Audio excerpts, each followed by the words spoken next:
रखी नजर हर खबर पर। Today news Rajasthan. नमस्कार, मैं हूं पूजा और आप देख रहे हैं टुडे न्यूज राजस्थान। यदि आपने अब तक हमारा चैनल सब्सक्राइब नहीं किया है तो आज ही सब्सक्राइब कर लीजिए और बेल आइकन दबाना नहीं भूलें। आइए अब रुक करते आज की हेडलाइंस की ओर। सीएनजी पंप थप्पड़ कांड में हुआ बड़ा एक्शन। सरकार ने त्वरित कार्रवाई करते हुए एसडीएम को किया सस्पेंड। पंप कर्मी को वीडियो वायरल होने के बाद हुई कार्रवाई।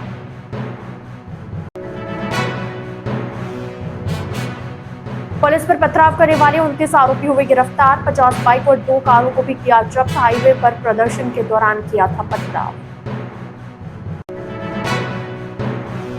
यूआईटी की प्लॉट लॉटरी निकालने के दौरान हुआ बवाल। गड़बड़ी के आरोपों को लेकर आवेदकों ने किया हंगामा। सॉफ्टवेयर से छेड़छाड़ और नियमों की अनदेखी के लगाए आरोप। तो यह थी हेडलाइंस और अब खबरें डिटेल से। भिलवाड़ा में सीएनजी पंप पर थप्पड़बाजी करने वाले एसडीएम छोटूलाल शर्मा को सरकार ने सस्पेंड कर दिया है।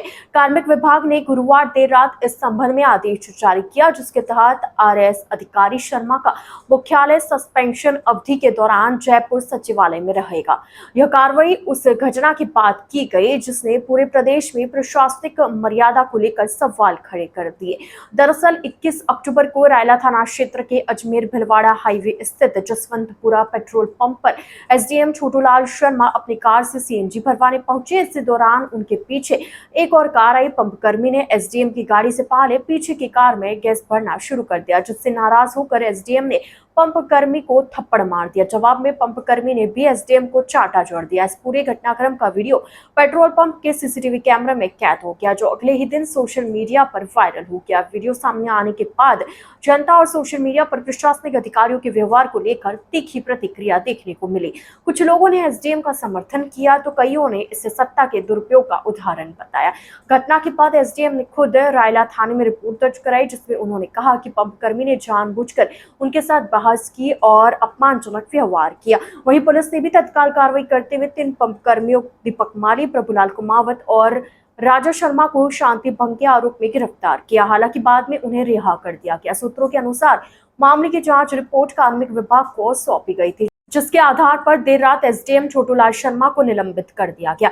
अब घटना की विस्तृत जांच जयपुर में उच्च अधिकारियों की निगरानी में की जाएगी। उदयपुर जिले में सड़क हादसे के बाद हिंसा भड़कने का मामला सामने आया। गुरुवार को कठार ग्राम पंचायत क्षेत्र में कार की टक्कर से एक युवक की मौत के बाद गुस्साई भीड़ ने पुलिस पर पथराव कर दिया था। घटना के बाद पुलिस ने त्वरित कार्रवाई करते हुए 29 आरोपियों को गिरफ्तार किया, जबकि मौके से 50 बाइक और 2 कारें जब्त की गई। फिलहाल स्थिति पूरी तरह नियंत्रण में है। डीएसपी सूर्यवीर सिंह राठौड़ ने बताया कि सभी आरोपियों के खिलाफ सरकारी संपत्ति को नुकसान पहुंचाने, पुलिस कर्मियों पर हमला करने और राज्यकार में बाधा डालने सहित कई गंभीर धाराओं में मुकदमा दर्ज किया गया है। उन्होंने बताया कि इस इलाके में अभी भी एहतियातन पुलिस जाब्ता तैनात है, ताकि दोबारा कोई अप्रिय घटना न हो।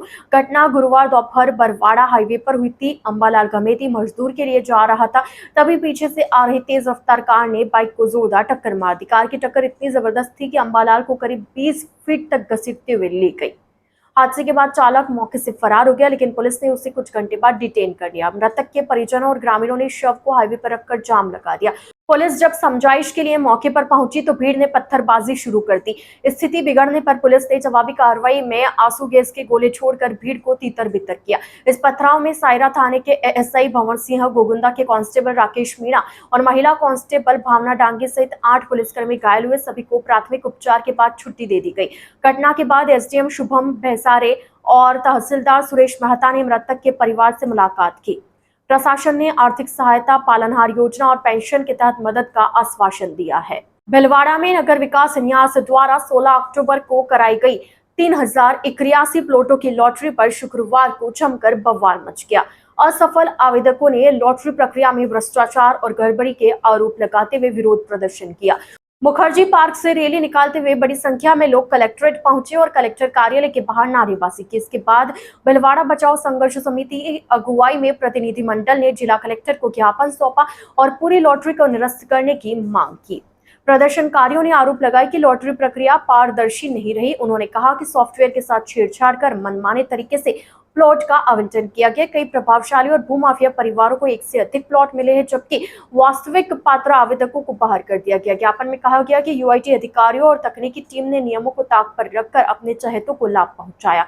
आवेदकों ने यह भी आरोप लगाया कि लॉटरी की बुकलेट में कहीं भी ई लॉटरी का उल्लेख नहीं था, लेकिन बाद में प्रक्रिया को ई लॉटरी बताकर परिणाम घोषित कर दिए गए। वेटिंग लिस्ट जारी नहीं की गई, जिससे पारदर्शिता पर सवाल उठ रहे। कई मामलों में एक ही परिवार के एक से अधिक सदस्यों को प्लॉट दिए गए। वहीं कुछ आवेदकों को उनकी चुनी गई योजना के बजाय दूसरी योजनाओं में भूखंड आवंटित कर दिए गए। प्रदर्शनकारियों ने बताया कि एलआईजी और एमआईजी श्रेणी के नियमों का उल्लंघन करते हुए 20 लाख से अधिक आय वाले लोगों को भी प्लॉट दिए गए। यहाँ तक कि कुछ यूआईटी कर्मियों और उनके परिजनों को भी भूखंड आवंटित किए गए, जिससे लॉटरी प्रक्रिया पर गंभीर संदेह उत्पन्न हुआ है। प्रदर्शन के दौरान कलेक्ट्रेट परिसर में बड़ी संख्या में पुलिस बल तैनात रहा।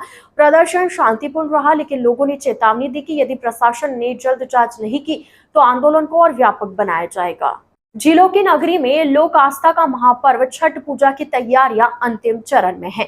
सूर्योपासना का यह 4 दिवसीय महापर्व शनिवार को नहाय खाए से विधिवत शुरू होगा। उत्तर भारतीय समाज द्वारा बड़ी श्रद्धा और धूमधाम के साथ मनाए जाने वाले इस पर्व के लिए शहर के प्रमुख जलाशयों पर साफ सफाई और घाटों को सजाने का कार्य जोर शोर से चल रहा है। समाज सेवी जयशंकर राय ने बताया कि छठ पूजा मुख्य रूप से सूर्यदेव और छठी मैया को समर्पित है। इसमें संतान की दीर्घायु, सुख समृद्धि और आरोग्य की कामना की जाती है। यह पर्व दिवाली के 6 दिन बाद कार्तिक मास के शुक्ल पक्ष की चतुर्थ तिथि से शुरू होकर सप्तमी तक चलता है। उदयपुर में इस पर्व को लेकर उत्साह का माहौल है और श्रद्धालु बड़ी संख्या में भाग लेने की तैयारी में है। गोवर्धन सागर, फतेह सागर, उदय सागर सहित अन्य जलाशयों पर घाटों की सजावट, साफ सफाई और रोशनी भी की जा रही है। स्थानीय प्रशासन भी श्रद्धालुओं की सुविधा के लिए सुरक्षा, यातायात और अन्य व्यवस्थाओं पर ध्यान दे रहा है। विभिन्न सामाजिक संगठन व्रतियों को किसी प्रकार की असुविधा न हो, इसके लिए सक्रिय है। महापर्व का पहला दिन 25 अक्टूबर नहाय खाए के साथ शुरू होगा, जिसमें व्रती स्नान करके सात्विक भोजन ग्रहण करेंगे। दूसरे दिन 26 अक्टूबर को खरना का व्रत रखा जाएगा, जिसमें संपूर्ण दिन निर्जला व्रत रखा जाएगा और शाम को गुड़ और चावल की खीर का प्रसाद ग्रहण किया जाएगा। तीसरे दिन 27 अक्टूबर को डूबते सूर्य को अर्घ्य दिया जाएगा और अंतिम दिन 28 अक्टूबर को उगते सूर्य को अर्घ्य देकर व्रती पारण करेंगे। टुडे न्यूज राजस्थान के इस बुलेटिन में फिलहाल के लिए इतना ही। तो अब दीजिए इजाजत पूजा को और आप इसी तरह बने रहिए टुडे न्यूज राजस्थान के साथ। नमस्कार।